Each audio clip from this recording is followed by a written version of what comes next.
Bonjour, chers amis de 5 minutes du salut. Aujourd'hui, nous célébrons le 8e dimanche du temps ordinaire de l'année liturgique C. Et c'est le dernier dimanche avant de commencer le temps de carême. La liturgie de ce dimanche nous donne deux éléments très pertinents. Le premier élément, c'est le regard. Et le deuxième élément, c'est la parole. Mais avant de réfléchir sur ces deux pistes, j'aimerais bien partager avec vous deux questions qui m'ont beaucoup intrigué. La première question, Jésus dit, est-ce qu'un aveugle peut-il guider, conduire un autre aveugle? La deuxième question, Jésus dit, pourquoi vois-tu la paille qui est dans l'œil de l'autre? Et n'aperçois-tu pas la poutre qui est dans ton œil? Ces deux questions nous guideront pour cette piste. Pourquoi nous avons cette tendance d'apercevoir la paille, le défaut de l'autre et ne pas être capable de voir les défauts que nous-mêmes portons?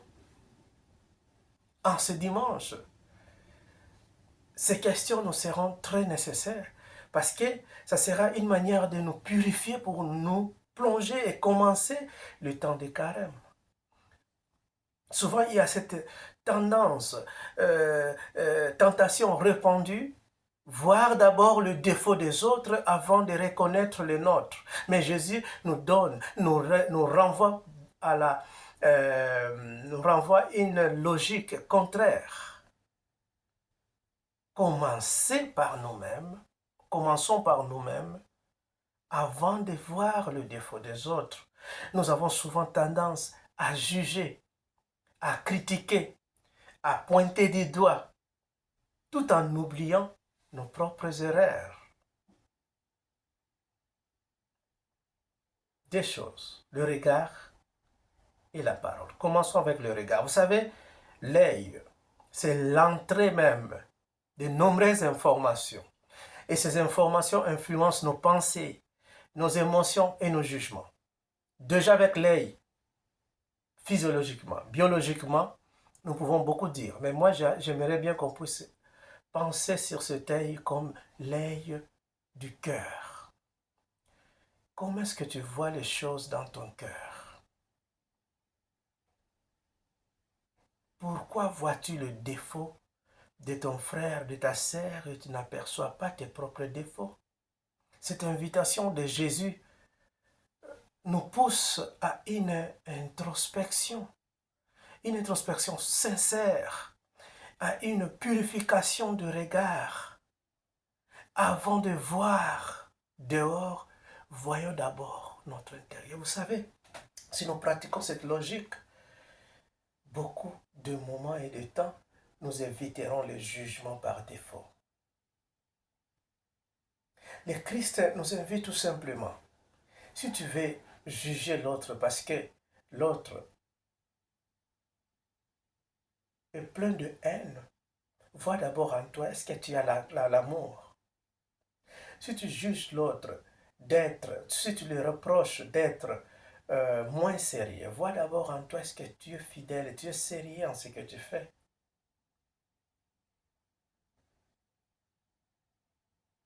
Commençons d'abord par nous-mêmes. Faisons cette introspection. Qu'est-ce que je me reproche moi-même? Qu'est-ce que je dois changer à moi-même? C'est alors que je puis changer, je peux m'approcher de l'autre pour l'aider, pour lui montrer les chemins, lui dire, voilà, moi aussi j'avais ce même problème, voilà les chemins que j'ai suivis, voilà ce que j'ai fait. Mais si nous ne commençons pas par nous-mêmes, nous prenons la place de Dieu par orgueil, par manque d'humilité pour corriger les autres. Que cette attitude ne nous accompagne pas pendant le temps de carême. Commençons à faire cet examen de conscience, introspection, pour arriver à aider les autres à entrer aussi dans les bons chemins. Que fais-tu avec tes yeux? Comment regardes-tu les autres? Comment aperçois-tu toi-même? Passons au deuxième élément qui est la parole. Vous savez, la parole passe par la bouche. Et Jésus dit que ce qui est dit la bouche, c'est ce qui déborde du cœur. Autrement dit, nos paroles sont le miroir de notre être profond. Une langue bienveillante, une bouche bienveillante révèle un cœur bon, tandis que une langue mauvaise, une bouche mauvaise révèle le cœur habité par l'orgueil et par la rancune.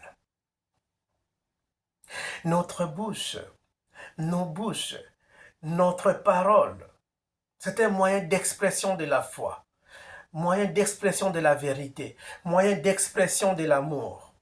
Mais elle peut devenir un instrument de division, de destruction. Dans la Bible, la bouche est un moyen de bénédiction lorsque la bouche loue l'Éternel, lorsque notre bouche annonce l'Évangile, lorsque notre bouche réconforte nos frères et nos sœurs. Mais elle devient source de malédiction lorsque nous utilisons notre bouche pour le mensonge, pour la calomnie, pour la médisance. Nous savons, dans notre monde moderne, avec rapidité, à perte de vitesse, il est facile d'utiliser que nos paroles puissent blesser les autres, puissent diviser les autres, puissent médiser les autres, déprimer les autres. Et la question que je n'aimerais pas taire avant de finir ce moment de réflexion, c'est en quoi utilises-tu ta bouche? C'est pour une construction? C'est par la parole de construction, d'amour, de paix, ou c'est pour détruire? Sachant que l'invitation que Jésus nous lance, que nos paroles soient précieuses et porteuses d'amour, d'encouragement et de vérité. Voilà, c'est des choses que nous allons méditer. La bouche et le regard. Comment regardes-tu les autres? Est-ce que tu es dans une attitude égoïste de regarder que le mal des autres et de se parfumer à soi-même, de juger les autres, de pointer des doigts? Et comment est-ce que nous lançons nos paroles? Est-ce que c'est pour construire ou c'est pour diviser? Prions pour ça, les uns pour les autres, que le Seigneur nous aide. Que nous soyons des chrétiens du regard, d'abord intérieur, afin d'avoir le regard de Dieu, un regard miséricordieux envers les autres, mais aussi d'avoir les paroles qui bénissent